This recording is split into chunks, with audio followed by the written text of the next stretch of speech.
ये कहानी है सतोरू नाम के एक आम लड़के की, पर उसके पास है एक अनोखी सुपर पावर। जब भी उसके आसपास कोई घटना होने वाली होती है तो सतोरू समय में पीछे चला जाता है ताकि वो उस घटना को रोक सके। और फिर एक दिन एक आदमी उसके घर में घुसकर उसकी माँ को मार देता है और लोग उसी पे इल्जाम लगा देते हैं कि उसने ही अपनी माँ को मारा है। बस तभी सतोरू पूरे 18 साल समय में पीछे चला जाता है। अब सवाल ये है, 18 साल पीछे आने का क्या मतलब था? क्या वो कातिल इतने सालों से लोगों को मार रहा था? बस यही सब जानकर सतोरू को अपनी माँ को बचाना है। ये रहा सतोरू, जिसकी उम्र लगभग 20 साल होगी, लेकिन उसकी जिंदगी लगभग बिखर चुकी है। कभी वो एक कंपनी में महंगा राइटर था, लेकिन बदकिस्मती से उसे नौकरी से निकाल दिया गया। मजबूरी में उसे एक रेस्टोरेंट में डिलीवरी की जॉब करनी पड़ रही है। लेकिन सतोरू कोई आम इंसान नहीं है, उसके पास है एक सुपर नेचुरल पावर। एक दिन ऑर्डर डिलीवर करते वक्त उसे कुछ अजीब महसूस हुआ और अचानक टाइम 1 मिनट पीछे चला गया और फिर ऐसा दोबारा हुआ। ये एक सुपर नेचुरल चीज थी जिसकी वो अब काफी हद तक आदत डाल चुका था। सतोरू उसे रिवाइवल कहता था। ये रिवाइवल सिर्फ तब होता था जब कोई बड़ी दुर्घटना होने वाली होती थी, जैसे किस्मत उसे वार्निंग देती थी, उसे 1 से 5 मिनट पीछे भेजकर, ताकि वो गलती पहचान कर आने वाली तबाही को रोक सके। अब सतोरू घबराकर इधर उधर देखने लगा, क्या गड़बड़ है, मुझे क्या रोकना है? तो अभी उसने देखा एक ट्रक उसके बराबर से बहुत तेजी से जा रहा था। ड्राइवर बेहोश था और ट्रक अनकंट्रोलेबली फुल स्पीड में आगे बढ़ रहा था और सामने एक छोटा बच्चा सड़क पार कर रहा था। बच्चे को आने वाले खतरे का जरा सा भी अंदाजा नहीं था। सतोरू समझ गया यही डिजास्टर है। ट्रक उस बच्चे को कुचलने वाला था, लेकिन आखिरी पल में सतोरू ने ट्रक का स्टीयरिंग पकड़कर बस का कुछ सेंटीमीटर तक डायरेक्शन बदल दिया, इतना कि बच्चा बच गया। लेकिन इससे पहले कि वो सांस ले पाता, सामने से आ रही एक दूसरी गाड़ी ने आकर उसे जोर से टक्कर मार दी। सतोरू को हॉस्पिटल लाया गया। वहां उसकी कोवर्कर एरी उसे देखने आई, कुछ देर उसके साथ रही और फिर चली गई। बदकिस्मती से सतोरू ज्यादा घायल नहीं था, इसलिए उसे जल्दी ही डिस्चार्ज कर दिया गया। घर लौटने पर उसकी माँ ने उसके लिए खाना बनाया हुआ था और उसकी देखभाल कर रही थी। माँ टीवी देख रही थी, तभी न्यूज में एक चाइल्ड अबडक्शन केस चल रहा था। ये देखकर सतोरू की एक पुरानी याद जाग उठी जो उसके 5th ग्रेड में हुई थी। माँ ने उसकी तरफ देखकर पूछा, तुझे वो वाक्य याद है? उस दिन तेरी जान पे बनी थी। पहले तो सतोरू को कुछ याद नहीं आया, लेकिन रात भर अपनी माँ की बात सोचते सोचते उसकी यादें वापस आने लगी। उसके बचपन के 2 दोस्त, किसी ने उनका अपहरण करके उन्हें बेरहमी से मार दिया था। एक नौजवान यूकी पर इस जुर्म का इल्जाम लगाया था, लेकिन उसका नेचर ऐसा था ही नहीं। वो बहुत सीधा और नेकदिल इंसान था जो किसी का नुकसान भी नहीं कर सकता था। फिर भी पुलिस ने उसे गिरफ्तार कर लिया और केस वहीं खत्म कर दिया गया। कुछ दिन बाद सतोरू अपनी माँ के साथ सुपरमार्केट गया। वहीं उसे फिर रिवाइवल महसूस हुआ। वो तुरंत अलर्ट हो गया और आसपास कुछ गड़बड़ी ढूंढने लगा। उसने अपनी माँ से भी पूछा कि उन्हें कुछ अजीब दिख रहा है क्या? माँ ने चारों तरफ देखा। फिर उनकी नजर एक आदमी पर पड़ी जो एक छोटी लड़की को बेहद अलग जबरदस्ती जैसे पकड़ के खड़ा था, जैसे उसे किडनैप करने की कोशिश कर रहा हो। जैसे ही उसने देखा कि कोई उसे नोटिस कर रहा है, वो घबरा गया और उसने लड़की को छोड़ दिया। लेकिन वो इतनी आसानी से पीछा छोड़ने वाला नहीं था। वो सतोरू और उसकी माँ का पीछा करता हुआ उनके घर तक आ पहुंचा। माँ ने तुरंत समझ लिया कि उस आदमी को उनका एड्रेस पता चल गया है। डरने की बजाय उन्होंने उसका चेहरा ध्यान से याद करने की कोशिश की और तभी उन्हें कुछ याद आया। उसकी आंखें वो उन्हें कहीं पहले भी देख चुकी थी। उसकी यादें एक एक करके लौटने लगी और आखिरकार उन्होंने पहचान लिया कि वो आदमी कौन था। बिना देर किए उन्होंने अपने एक पुराने दोस्त को फोन किया, मुझे तुमसे मिलना है, मेरे पास बहुत जरूरी जानकारी है। उस रात जब माँ घर लौट रही थी, वो सतोरू को सब सच बताने वाली थी, लेकिन तभी अचानक पीछे से कोई आया और एक तेज धार वाला चाकू उनकी छाती में भोंक दिया। वो वही था, वही असली अपराधी जो बच्चों को उठाकर उनकी हत्या करता आया था। उसने सतोरू की माँ को उसी वक्त मार दिया क्योंकि उसे समझ आ गया था कि वो उसकी असली पहचान जान चुकी है। जब सतोरू घर पहुंचा तो उसने उस कातिल को घर के अंदर खड़ा पाया, लेकिन वो उसका चेहरा नहीं देख पाया, वो उसे पहचान भी नहीं पाया। जैसे ही वो अंदर आया, उसने आवाज लगाई, मॉम, दरवाजा खुला क्यों छोड़ दिया? लेकिन जो नजारा सामने था वो उसके तन बदन में सनसनी दौड़ा देने वाला था। उसकी माँ जमीन पर खून के तालाब में पड़ी थी और उनके शरीर में एक चाकू धंसा हुआ था। सतोरू की चीख निकल गई। आवाज सुनकर पड़ोसी भी आ गए, लेकिन मदद करने की जगह वो लोग उल्टा सतोरू को ही कातिल समझ बैठे। क्या वो पागल थे? क्या उन्हें जरा भी समझ नहीं थी सतोरू पर क्या बीत रही होगी? इसके जाने बगैर वो उसी को दोषी ठहरा रहे थे। असल कातिल तो बहुत चालाक था। उसने पहले ही पुलिस को फोन कर दिया था, ऐसे जैसे मानो उसने ही मर्डर रिपोर्ट किया हो, ताकि पूरा इल्जाम सतोरू पर आ जाए। जब पुलिस पहुंची तो हर सबूत उसके खिलाफ था, जैसे किसी ने सब कुछ पहले से प्लान किया हो। सतोरू के पास भागने के अलावा कोई रास्ता नहीं था। वो सदमे में था। उसकी माँ उसे छोड़कर चली गई थी और अब उस पर अपनी ही माँ के कत्ल का इल्जाम लग चुका था। तभी रिवाइवल फिर हुआ और इस बार जब उसकी आंखें खुली तो वो वो अपने बचपन के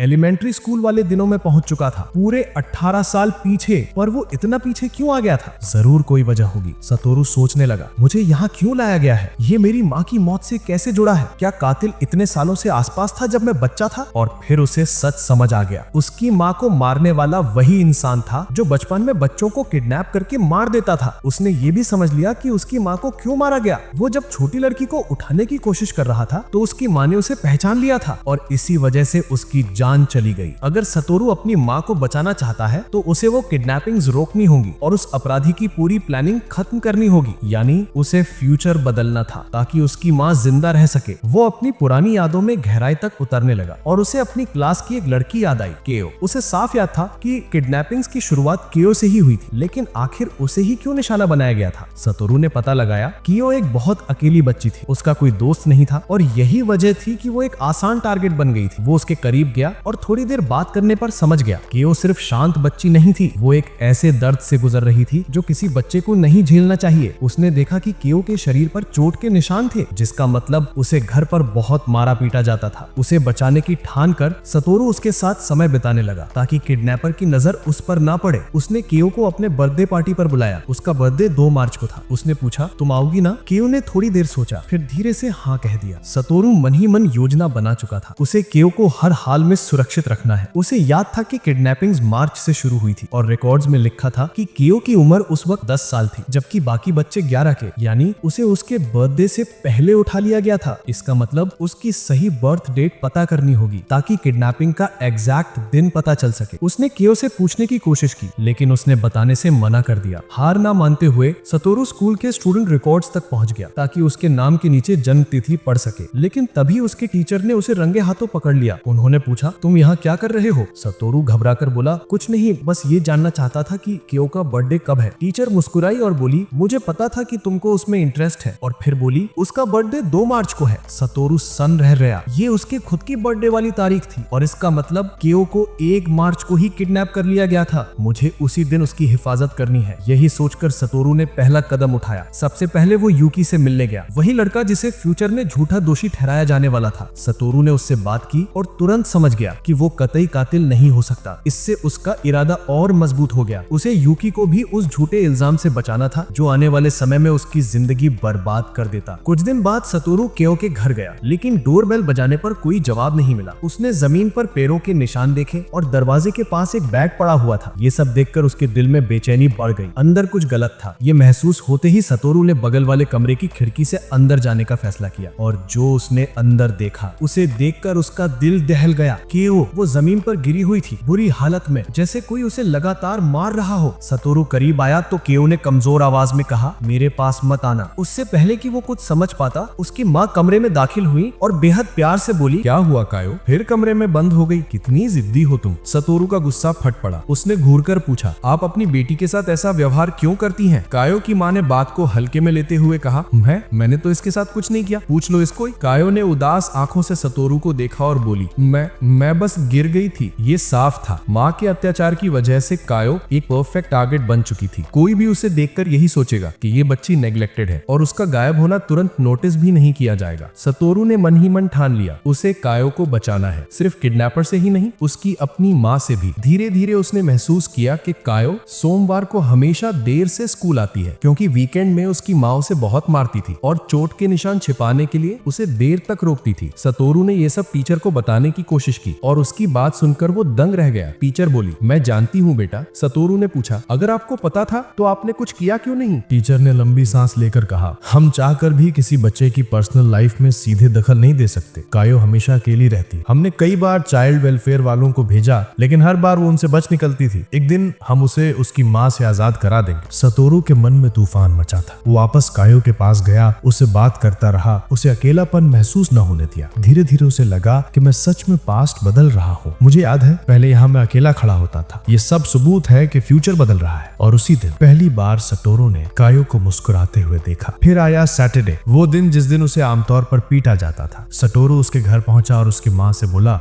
आपकी बेटी हमारे साथ साइंस म्यूजियम नहीं आएगी, हम खेलने नहीं जा रहे हैं, सीखने जा रहे हैं। उसकी माँ प्यार से बोली, नहीं, घर पर भी बहुत काम है। फिर उसने कायो की तरफ देखा, तुम्हें क्या लगता है, जाना है? और पहली बार कायो ने अपनी माँ की इच्छा के खिलाफ जाकर कहा, मुझे जाना है। माँ का चेहरा गुस्से से भर गया। वो उसे मारने ही वाली थी कि तभी सटोरो की माँ दरवाजे पर आ गई। उन्होंने कहा, बच्चों को साथ जाने दो, सब ठीक है। माहौल का दबाव बढ़ता देख कायो की माँ मान गई और कायो सटोरो के साथ म्यूजियम चली गई। दोनों ने बहुत अच्छा समय बिताया, लेकिन उसी दौरान सटोरो को अजीब सा एहसास हुआ। ये सब कहीं देखा हुआ सा लगता है, क्या मैं फिर वही गलती दोहरा रहा हूँ? नहीं, मैं हार नहीं मानूंगा, मुझे कोशिश जारी रखनी है। दिन खत्म हुआ और सब अपने अपने घर लौट आए। सब कुछ ठीक लग रहा था। फिर आया वो खतरनाक दिन, 1 मार्च। उस दिन सटोरो ने एक पल के लिए भी कायो को अकेला नहीं छोड़ा और जब पूरा दिन बिना किसी घटना के निकल गया तो वो राहत से भर गया। मुझे कामयाबी मिली, मैंने उसकी किडनैपिंग रोक दी, मैं सच में फ्यूचर बदल रहा हूँ। और अगले दिन 2 मार्च दोनों का बर्थडे था। कायो और सटोरो दोनों ने दोस्तों के साथ मिलकर खूब मस्ती की, खूब हंसे, खूब खेले और पहली बार एक खूबसूरत दिन जिया। सब अपने अपने घर वापस चले गए, लेकिन अगली सुबह जब सटोरो स्कूल पहुंचा तो वो हैरान रह गया। अब कायो वहां नहीं थी। एक तेज डर उसके दिल में उठा और वो भागते हुए कायो के घर पहुंचा, लेकिन वो कहीं नहीं मिली। कुछ ही देर में उसकी गुमशुदगी की रिपोर्ट की गई। सटोरो अंदर से टूट गया। ये कैसे हो गया? मैंने तो सब बदल दिया था, किडनैपिंग का दिन भी बदल दिया, फिर भी उसे उठा लिया गया। और इसके बाद वही दर्दनाक घटनाएं फिर दोहराई गई। एक एक करके बच्चे गायब होने लगे। यूकी पर फिर से झूठा इल्जाम लगाकर उसे गिरफ्तार कर लिया गया। उसी पल सटोरो अचानक वापस प्रेजेंट में लौट आया। कुछ भी नहीं बदला था। उसकी माँ अब भी मरी हुई थी, पुलिस अब भी उसका पीछा कर रही थी, कायो भी मर चुकी थी। सिर्फ एक बदलाव था, उसकी मौत की तारीख 1 मार्च से बदलकर 3 मार्च हो गई थी। लेकिन सटोरू ने हार मानने से इनकार कर दिया। भागते भागते उसकी कोवर्कर एरी अचानक उसके सामने आ गई और उसे बचा लिया। उसने उसकी आंखों में देखते हुए कहा, मुझे पूरा यकीन है कि तुमने अपनी माँ को नहीं मारा, किसी ने तुम्हें फंसाया है। फिर उसने कहा, तुम चिंता मत करो, मैं तुम्हारे घर जाकर तुम्हारे लिए कपड़े और खाना लेकर आती हूँ, तुम यहीं रहना है, कहीं मत जाना। लेकिन जैसे ही एरी उसके घर पहुंची, वहां कुछ गड़बड़ महसूस हुई। सटोरो की माँ के फोन पर एक नया मैसेज आया था, लेकिन वो उसकी माँ की तरफ से नहीं था। फोन तो किलर के पास था। मैसेज में लिखा था, डोंट मूव। एरी का खून जम गया। जैसे ही उसने दरवाजा खोला, अंदर से घना धुआं बाहर निकला। पूरा घर आग की लपटों में घिरा हुआ था। हवा जहरीली होती जा रही थी और एरी बेहोश होने लगी। सटोरो उसे बचाने के लिए अंदर घुसा। उसी समय उसका बॉस भी वहां पहुंच गया। बॉस ने कहा, उसे छोड़ दो, भाग जाओ सटोरो, मैं उसे बचा लूंगा, खुद को खतरे में मत डालो। जैसे ही सटोरो भागा, एरी ने चुपके से अपना फोन उसकी जेब में डाल दिया और सटोरो को पता भी नहीं चला। जब वो दूर जाकर रुका, तभी उसने फोन देखा और समझ गया कि किलर ने ही ये सब किया है। अब हालात उससे संभाले नहीं जा रहे थे। सटोरो मानसिक रूप से टूटने लगा था। उसने उस आदमी को ढूंढा जिससे उसकी माँ ने किडनैपर के बारे में बात की थी। उस आदमी ने कहा, तुम्हारी माँ ने बच्चे उठाने वाले का नाम पता कर लिया था, लेकिन उसने मुझे नहीं बताया। हमारी मुलाकात होनी थी, लेकिन किडनैपर उसे देख रहा था और उसने उसे मार दिया। उधर एरी का अस्पताल में इलाज चल रहा था। वो सटोरू के पास जाना चाहती थी, लेकिन पुलिस उस पर नजर रख रही थी। उसने सब अपनी माँ को बताया। एरी की माँ ने उसकी जगह उसके बिस्तर में लेटकर उसे अस्पताल से भागने में मदद की। एरी ने सटोरू को फोन किया और दोनों मिले। उसने कहा, मैं तुम्हें वार्न करने आई हूँ, एक आदमी पहले हमारे पास आया था और बॉस से मिला था, उसका नाम निशिजो है। लेकिन सटोरू ने कहा, सस्पेक्ट लिस्ट में ऐसा कोई नाम नहीं है, वो जरूर नकली नाम इस्तेमाल कर रहा है। सटोरू अब पूरी तरह मेंटल एग्जॉशन में आ चुका था। वो बोला, एरी, अब तुम इस मामले से दूर रहो, मैं नहीं चाहता कि तुमको मेरी वजह से और चोट लगे। अचानक पुलिस ने उन्हें घेर लिया। एरी की निगरानी की जा रही थी और पुलिस ने सटोरू को गिरफ्तार कर लिया। एरी रोते हुए बोली, मुझे नहीं पता था कि पुलिस मुझे फॉलो कर रही है, ये मेरी गलती है। लेकिन सटोरू ने मुस्कुराकर कहा, नहीं एरी, मैं अब भी तुम पर भरोसा करता हूँ। जैसे ही पुलिस उसे ले जा रही थी, उसने सामने किलर को खड़ा देखा। वो मजाक उड़ाते हुए अपना चेहरा छिपाकर हंस रहा था। उसी वक्त सटोरू ने अपनी एबिलिटी एक्टिवेट करने की कोशिश की। वो खुद से बोला, प्लीज एक बार, बस एक बार वापस ले चलो। और अचानक वो फिर से अतीत में पहुंच गया। वो और कायो साइंस म्यूजियम में थे। किडनैपिंग से ठीक 2 दिन पहले। सटोरू की आंखें भर आईं। इस बार मैं असफल नहीं होऊंगा। सटोरू ने खुद से कहा, मुझे कायो की रक्षा करनी है और इस बार भविष्य बदलकर ही दम लूंगा। वो लगातार सारी घटनाओं को जोड़ता रहा जब तक कि वो क्रिसमस डे तक नहीं पहुंच गया। वही दिन जब कायो को किडनैप किया जाना था। इस बार उसने कदम उठाने का फैसला किया। उसने अपने दोस्तों से कहा, मैं स्कूल जा रहा हूँ कुछ लेने, जल्दी वापस आ जाऊंगा। इसके बाद वो यूकी के घर गया और वहां एक अजीब सा माहौल तैयार किया कि पुलिस की नजर यूकी से हटकर कहीं और चली जाए। ये उसकी योजना का हिस्सा था। फिर वो अपने दोस्त केन्या से मिला। उसने उससे कायो की माँ को पुलिस के हवाले करवाने में मदद मांगी। इसी तरह क्रिसमस खत्म हुआ। सटोरू ने कायो से कहा, सुनो लड़की, मैं तुम्हें किडनैप करने वाला हूँ, मानती हो? कायो ने मासूमियत से कहा,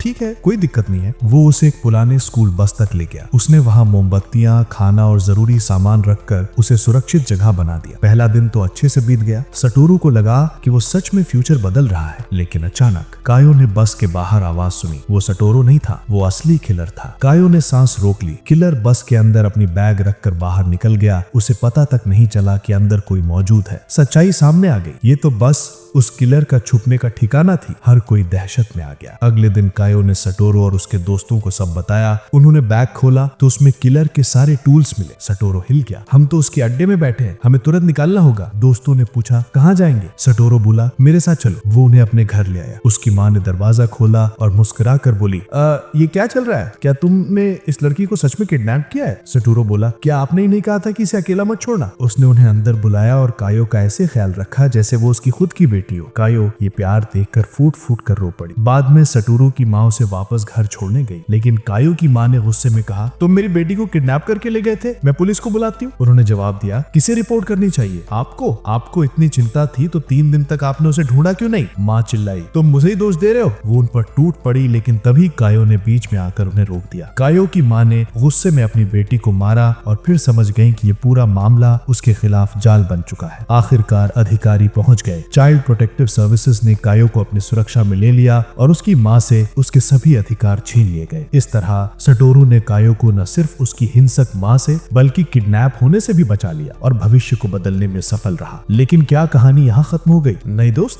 अभी नहीं। अभी भी कुछ बच्चे खतरे में थे। उनमें से एक सटोरू का दोस्त था, तो उसे बचाना तो आसान था, लेकिन असली चुनौती थी दूसरी लड़की आया, जो किसी और स्कूल में पढ़ती थी और जिसका सटोरू या उसके दोस्तों से कोई संबंध नहीं था। कीन्या ने उसकी चिंता देखकर पूछा क्या हुआ? कायो को तो बचा लिया, अब क्या सोच रहे हो? सटोरू ने कहा सच बताता हूँ, किसी को मत बताना। मेरा असली मकसद कायो को उसकी माँ से नहीं, एक ऐसे आदमी से बचाना था जो उसे किडनैप और किल करने वाला था। कीन्या दंग रह गया। क्या तुम्हें लगता है कि वो सिर्फ कायो पर ही रुकेगा? सटोरू ने सिर हिलाया। नहीं, अभी और बच्चे खतरे में हैं, आया समेत। कीन्या को बात झूठ लगी। वो बोला सुबह सुबह कैसे डिटेक्टिव बन गया तू? लेकिन अंत में उसने साथ देने का फैसला कर लिया। ठीक है, चल इस झूठ को आखिर तक देखते हैं। सटोरू ने धीरे धीरे आया से दोस्ती करने की कोशिश शुरू की। आखिरकार आया उनके ग्रुप का हिस्सा बन गई और वो भी सुरक्षित हो गई। कीन्या ने पूछा तो क्या सब खत्म? सटोरू बोला नहीं, किलर इतनी आसानी से हार मानने वाला नहीं है और मेरे दखल की वजह से अब वो पर्सनल भी हो चुका है। सटोरू ने कहा वो जरूर किसी और बच्चे को निशाना बनाएगा और मुझे पता लगाना होगा कि अगला शिकार कौन होगा। बहुत सोच विचार करने के बाद सटोरू ने कंक्लूजन निकाला कि अगला टारगेट वही बच्चा होगा जो कायो की तरह अकेला हो, और ऐसी सिर्फ एक लड़की थी, मिसातो। सटोरू ने मिसातो पर नजर रखना शुरू किया। उसे पता चला कि वो अपनी क्लास की एक मैच देखने जा रही है। वो उसका पीछा करता हुआ वहां पहुंचा, लेकिन अचानक मिसातो वॉशरूम में चली गई। सटोरू बाहर खड़ा इंतजार कर रहा था, पर काफी देर हो गई लेकिन वो बाहर नहीं आई। इसी बीच एक टीचर वहां आया और उसे पूछा क्या कर रहे हो यहाँ? सटोरू, क्या कायो के पीछे पड़ना खत्म हो गया? अब मिसातो की बारी है। सटोरू ने घबरा कर कहा नहीं सर, मैं तो बस उसका वॉशरूम से निकलने का इंतजार कर रहा हूँ। लेकिन टीचर ने बाहर इशारा किया और बोला वो देखो, वो तो अभी बाहर जा चुकी है, तो तुम किसका इंतजार कर रहे हो? सटोरू ने बाहर देखा, वहां एक छोटा ट्रक खड़ा था, यूकी की फैमिली वाला ट्रक। उसी पल उसे समझ आ गया, मिसातो को किडनैप कर लिया गया है। उसने टीचर से गुहार लगाई, कृपया ट्रक का पीछा करें अभी। टीचर राजी हो गया। वे ट्रक के पीछे दौड़े, लेकिन रास्ते में टीचर का व्यवहार अजीब होने लगा। फिर उसने कहा मैं तुम्हें एक खतरनाक राज बताता हूँ, ये ट्रक मेरा है ही नहीं। और उसी पल सटोरू पर बिजली गिरी। टीचर ही असली किलर था। उसे बच्चों की सारी जानकारी थी, सब कुछ उसने पहले से ही प्लान कर रखा था। और जब उसे लगा कि सटोरू उसकी योजनाओं में बाधा डाल रहा है, तो उसने उसे खत्म करने का फैसला किया। पूरी सच्चाई खुल गई। मैच के बारे में मिसातो को बताने वाला वही था, उसकी ड्रिंक में लैक्सेटिव डालने वाला भी वही था, उसे वॉशरूम तक लाने वाला भी वही था। ये पूरा जाल सटोरू को पकड़ने के लिए बिछाया गया था। फिर टीचर ने सटोरू को कार में फंसाकर नदी में डुबो दिया। डूबते हुए सटोरू ने कहा मुझे तुम्हारा भविष्य पता है और तुम्हें मेरी जरूरत पड़ेगी, मैं वापस आऊंगा तुम्हें खत्म करने। और वो पानी में पूरी तरह डूब गया। अगले 15 साल सटोरू गहरे कोमा में रहा। वो मरा नहीं, क्योंकि टीचर को लगा कि सटोरू के शब्द किसी न किसी तरह सच हो सकते हैं। उसने सटोरू को खत्म नहीं किया, उसे जिंदा रखा। इन 15 सालों में उसकी माँ ने उसे कभी नहीं छोड़ा, दिन रात उसका ख्याल रखा, जब तक कि एक दिन सटोरू ने आंखें नहीं खोल दी। लेकिन वो उठते ही सब भूल चुका था, बस अपना नाम याद था। उसकी यादें धुंधली थी, जैसे किसी धुंध में छिपी हो। धीरे धीरे उसके दोस्त उससे मिलने आने लगे। केनिया भी आया। उसकी माँ ने सबको चेतावनी दी, उसे मजबूर मत करना याद करने के लिए, वो खुद सब याद कर लेगा। कायो भी उससे मिलने आई। वो अब शादीशुदा थी और उसके पास एक बच्चा भी था। सतोरू उसे देखकर अपने आंसू रोक नहीं पाया। यही वो लड़की थी जिसके लिए उसने अपनी जान दांव पर लगाई थी। कायो ने उसका हाथ पकड़कर कहा, थैंक यू सतोरू, तुमने मुझे अंधेरे से बाहर निकाला, मैं तुम्हारी हमेशा आभारी रहूंगी। जब उसने बच्चे का हाथ पकड़ा, उसी पल उसकी यादें वापस आने लगी। उसे सब याद आ गया, कायो, केनिया, बाकी बच्चे और आखिरकार कौन था असली किलर। 15 साल तक बिस्तर पर पड़े रहने के बाद चलना लगभग असंभव था, लेकिन सतोरू की इच्छा शक्ति आश्चर्यजनक थी। वो इतनी तेजी से ठीक हुआ कि डॉक्टर्स की भी हैरानी का ठिकाना ना रहा। कुछ समय बाद वो टीचर उससे मिलने आया और पूछा, पहचानते हो मुझे? सतोरू ने प्रिटेंड किया कि उसे कुछ याद